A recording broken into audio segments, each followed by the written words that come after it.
నిర్ణయాల కారణంగా బీజేపీకి ముస్లింలు వ్యతిరేకంగా ఉన్నారని చెప్పుకొచ్చారు.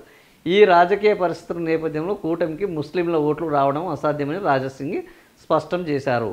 కానీ ఇక్కడ రాజాసింగ్ గమనించాల్సింది ఏంది అంటే, ఈరోజు ఆంధ్రప్రదేశ్ ప్రభుత్వంలో, ఆంధ్రప్రదేశ్ రాష్ట్రంలో కూటమి ప్రభుత్వము సాధించిన విజయాలను చూస్తే అక్కడ ముస్లింలు కూడా ఏకపక్షంగా కూటమికి మద్దతు పలికారు.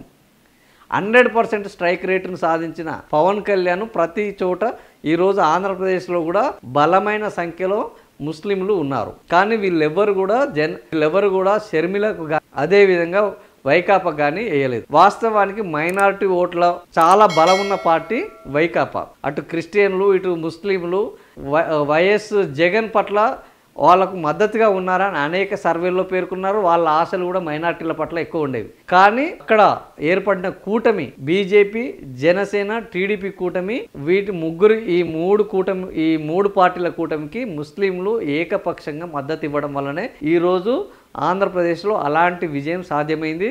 సో ముస్లింలు కూటమికి ఓటు వేయరు అనేది నిజం కాదు అని వాళ్ళు నిరూపించడం జరిగింది. అదేవిధంగా కేంద్రంలో కూడా బీజేపీ ఈరోజు మళ్ళా అధికారంలోకి రావడానికి అక్కడ కూడా కేంద్రంలో కూడా చాలామంది ముస్లింలు అక్కడ ఓట్లు వేస్తేనే ఇది మూడోసారి కూడా వచ్చింది. అందుకనే రామ మందిర నిర్మాణం వచ్చినప్పటికీ ముస్లిం వ్యతిరేక విధానంలో ఇప్పుడు నరేంద్ర మోడీ నాయకత్వంలోని ప్రభుత్వము ఘాటుగా వెళ్ళడం లేదన్న విమర్శే డైరెక్ట్గా ఆర్ఎస్ఎస్ బీజేపీ మీద చేస్తున్నది.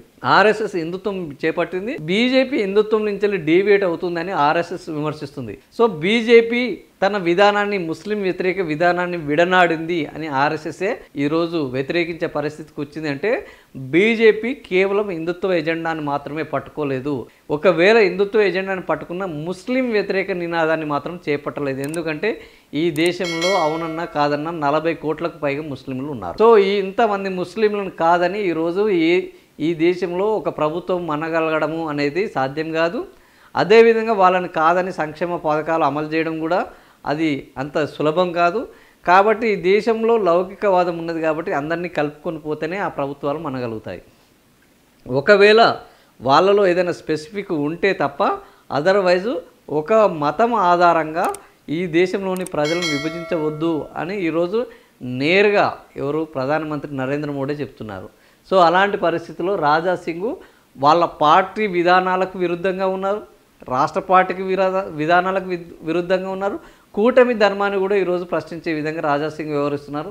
మరి రాజాసింగ్ భవితవ్యాన్ని ఈరోజు కేంద్రము మళ్ళా నిజంగా ఆయనని పార్టీకి సస్పెండ్ చేయడంతో పాటు అసెంబ్లీకి కూడా రాజీనామా చేయిస్తుందా, లేదా అసెంబ్లీ నుంచి వెళ్ళి రాజీనామా చేసేలా ఒత్తిడి తీసుకొస్తున్నదా, రాజాసింగ్ భవిష్యత్తుని ఏం చేస్తున్నది, లేదా రాజాసింగ్ని అదేవిధంగా కొనసాగిస్తుందా అనేది చూడాల్సిన అవసరం అయితే ఉన్నది. ఓవరాల్గా రాజాసింగ్